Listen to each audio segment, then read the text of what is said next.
Hello everyone, আসসালামু আলাইকুম। দেশ ও দেশের বাইরে যে যেখান থেকে আমার ভিডিওটা দেখছো সবাইকে স্বাগত জানিয়ে আজকে নতুন একটা ভিডিও শুরু করছি। তোমাদের সকলকে এয়ার কুকিং হাউসের পক্ষ থেকে স্বাগত জানিয়ে ভিডিওটা আমি শুরু করছি।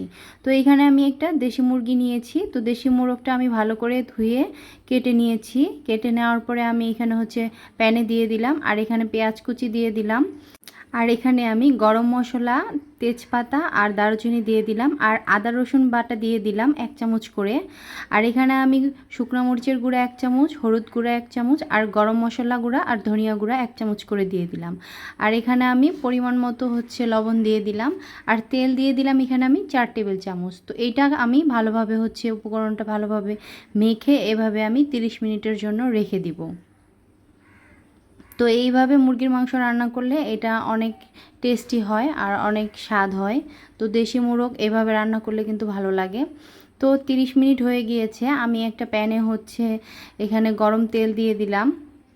তো তেল গরম হয়ে গিয়েছে, এখানে আমি 1/2 চামচ জিরা গুঁড়া দিয়ে দিলাম, আর 2টা পেঁয়াজ গোল করে কেটে নিয়েছি। পেঁয়াজ দুটো ভালো করে আমি ভেজে নিব। তো এই তো মাংসটা যে আমি মেখে রেখেছিলাম সেটা আমি কড়াইতে দিয়ে দিলাম। তো মাংসর ভিতর থেকে অনেকটা পানি ছেড়ে দিয়েছে। এই পানিটা আমি শুকিয়ে নিব, ভালো করে কষিয়ে নিব, তাহলে আমার পানিটাও শুকিয়ে যাবে আর পেঁয়াজগুলো গলে যাবে। তো আমি ভালোভাবে মাংসটাকে এভাবে অনবরত কষিয়ে নিব। এখানে আমি আর এক্সট্রা কোনো পানি দিচ্ছি না। তো এইভাবে আমি কষিয়ে নিব আর ঢাকনা দিয়ে ঢেকে দিয়ে দিব। তো কষানোর কাজটা একটু ঢাকনা দিয়ে ঢেকে করলে তাড়াতাড়ি মাংসটা সিদ্ধ হয় আর পেঁয়াজগুলোও ভালোভাবে সিদ্ধ হয়ে যায়। তো এই তো পানিটা অনেকটা বের হয়ে গিয়েছে। তো এটাকে আমি ভালোভাবে এভাবে কষিয়ে নিব, একটু একটু করে ঢাকনা দিয়ে ঢেকে। আর মুরগির মাংসটা একটু বেশি সময় নিয়ে ভুনালে সেটা খেতে অনেক ভালো লাগে, আর একটা যে গন্ধ আছে, কাঁচা গন্ধ, সেটা করে না। তো এই তো আমি এইভাবে সময় নিয়ে এটা অনবরত কষিয়ে নিচ্ছি। তো আবার আমি ঢাকনা দিয়ে ঢেকে দিয়ে দিলাম, দিয়ে আমার এই যে পানিটা শুকিয়ে গিয়েছে। তো এইখানে আমি এখন যেটা দিব সেটা হলো 1 কাপের মতো গরুর দুধ ছেঁকে নিয়েছি, সেটা আমি এখানে দিয়ে দিব। তো এখানে আমি কষানোর জন্য কোনো পানি এক্সট্রা ব্যবহার করব না। আমি এই মুরগির মাংসটাকে দুধ দিয়ে কষিয়ে নিব। তো অনেকেই মুরগির মাংস অনেকভাবে রান্না করে আর এখানে ইচ্ছা করলে নারিকেলের দুধও দেওয়া যাবে। তো যেহেতু আমার কাছে নারিকেলের দুধটা ছিল না, আমি এই জন্য গরুর দুধটাই ব্যবহার করেছি। মুরগির মাংস কিন্তু দুধ দিয়ে রান্না করলে এর স্বাদটা দ্বিগুণ বেড়ে যায় আর ফ্লেভারটা অনেক চেঞ্জ হয়ে যায়। তো আমি আবার ঢাকনা দিয়ে ঢেকে দিলাম। তো এই তো আমার দুধ দিয়ে কষানো মুরগির মাংসটা প্রায়ই অনেকটা কষানো হয়ে গিয়েছে। দেখুন কতটা সুন্দর লাল আর সুন্দর একটা কালার চলে এসেছে, আর এটার কিন্তু তেলও ছেড়ে দিয়েছে।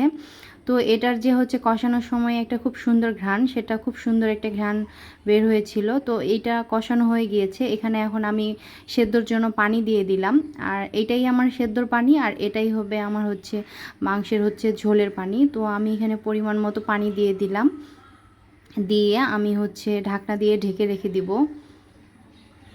তো যারা কখনো এইভাবে মুরগির মাংস দুধ দিয়ে খাননি তারা এই রেসিপিটা ফলো করতে পারেন। আর আমি গ্যারান্টি দিয়ে বলবো মুরগির মাংস দুধ দিয়ে রান্না করলে এটার স্বাদ দ্বিগুণ বেড়ে যায়। আর দেশি মুরগি তো এমনিতেই একটা সুস্বাদু খাবার।